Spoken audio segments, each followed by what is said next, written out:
Hey guys, welcome back or welcome to my channel. Today we're going to be talking about the case of Lars Mittank. Don't know if that's how you pronounce his last name. I'm guessing it's not because he's German and that was a very British way of pronouncing it, so I deeply apologise, but I'm not good at pronunciation. This is a missing persons case. It's really interesting. It's quite a big mystery and he's still missing to this day. I know I've done a video like this before, but I thought I'd just look into this case and we could have a little chat about it because I find it very interesting. So in 2014, Lars was 28 or 27. I'm not sure which one because different sources said different things. But when he was 28 or 27, he went on a trip to Bulgaria with a group of his friends. He was originally from Germany and this was his first time leaving his home country of Germany to go on holiday. He and his friends went and stayed in a popular resort called Golden Sands Resort. But sadly, this holiday would go completely wrong and Lars would go missing and still remains missing to this day and no one knows what really happened. So where all of this starts is on the penultimate day of their holiday, so not the day before they were going to go home but the day before that. They all went out to a bar to have a few drinks and there was a football match on, I think, and Lars got into a disagreement with another group of German tourists about football. There was nothing physical at this point, like there was no bar fights, there was just words exchanged and strong opinions exchanged in this disagreement. But this did mean that Lars would go and leave his friends that evening and was not seen again that evening. However, the next morning Lars did return to the hotel rooms where his friends were staying and did tell them that he had gotten beaten up that night.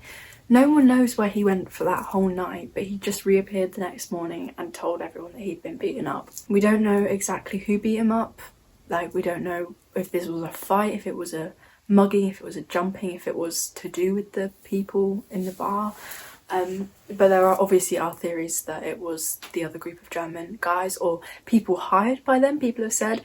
But I think that's a bit far considering it was probably just a disagreement between some drunk, angry men. They probably didn't need to hire anyone to beat him up. But he did suffer quite severe injuries from this beating. He had an injury to his jaw and a ruptured eardrum, which did mean that he had to go to the doctors for his ruptured eardrum, and the doctors prescribed him with antibiotics and advised him not to fly home the next day. Because, I don't know, the pressure of flights, you know, when your ears pop in flights, obviously that's not going to be very good for a ruptured eardrum. So they suggested that he stayed in Bulgaria till he had fully healed so he could go home and fly home safely.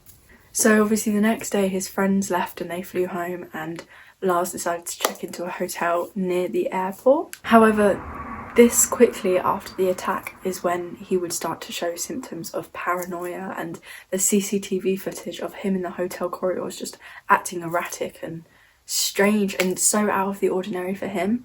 He'd had no previous mental health issues, nothing diagnosed. It was all very out of character and very, very odd. It is reported that he also called his mother, telling her that people were trying to kill him. He was that paranoid and there was clearly something not right in his, mind. Like, he was clearly paranoid, he was clearly suffering from something. However, on July 8th of 2014 is when Lars arrived at Varna Airport in Bulgaria in hopes of flying home. Before he flew home, he had to get checked over by a doctor to see if he was in the all clear to fly. But during this consultation, he started acting very erratically, worse than anything seen on the CCTV or anything reported from his mother on the phone call. During this consultation, a construction worker entered the room, not very professional, and Lars is reported shouting, "I don't want to die here, I have to get out of here." Followed by him running out of the room and out of the airport into the woods opposite, never to be seen again. There is footage of him running out of the airport, and I will insert that here, although to me it is like, the Elise Lam footage of her in the elevator. I cannot watch that. It freaks me out to my core. I haven't been able to watch that. It is similar to that for me, but I will insert that here because I think it is a very important thing to see when you're trying to understand this case.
So that is what happened to Lars. That is what we definitely know from witnesses and evidence. But obviously there are theories about where he went and why he was never seen again, despite police searches and every effort they could to try and find this man.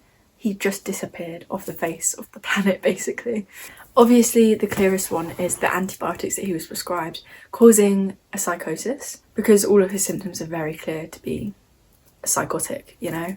However, it turns out that he never filed his prescription, so he wasn't taking the antibiotics. So whatever happened was not caused by any kind of medication. So the other theory is injury-inducing psychosis. So during his whatever happened when he got beaten up, some sort of injury causing a psychosis. However, injury-induced psychosis usually takes, in most cases, up to years to develop, not one day. There is one eyewitness who reported that he gave a lift to Lars from Dresden to Brandenburg. This is very interesting because these two places are in Germany, not Bulgaria.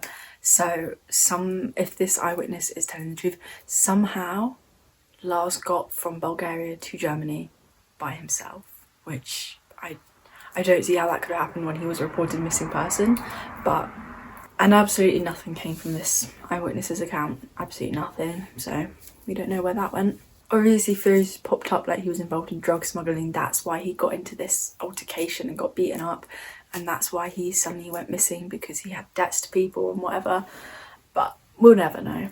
Obviously other theories like trafficked, murdered came about, but nothing can ever come of these theories because nothing was ever found of Lars after he ran into those woods on that CCTV footage. So all we know now is that it was probably a psychotic episode brought on by a head injury, triggering some kind of previous unknown condition to Lars and causing him to just have a psychotic episode. He could have had an underlying condition like schizophrenia that just got triggered by a head injury, which can happen, but we will never know. And he didn't, like I said earlier, he didn't have any known mental health issues. So that is the case of Lars Mittank. Definitely not saying that right. It's really interesting to me when people just disappear off the face of the planet and we don't know where they went. There's probably some kind of foul play involved.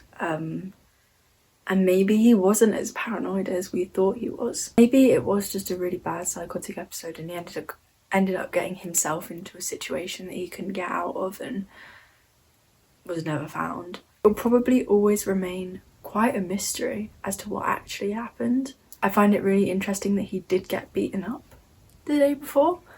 If that has any kind of link to this psychotic episode that he clearly went into, or if he really was just in trouble and no one could see that he was telling the truth. Anyway, that is all the information I have on that case. Obviously I didn't go into much detail, but I'm sure you can do your own research. I'm sure there's more videos about it, but I really hope you enjoyed this. Let me know if you like this kind of mystery or if you like paranormal more. But yeah, that's all I have for today. Thank you very much for watching. I'll be back again very soon to talk about absolutely nothing. Bye.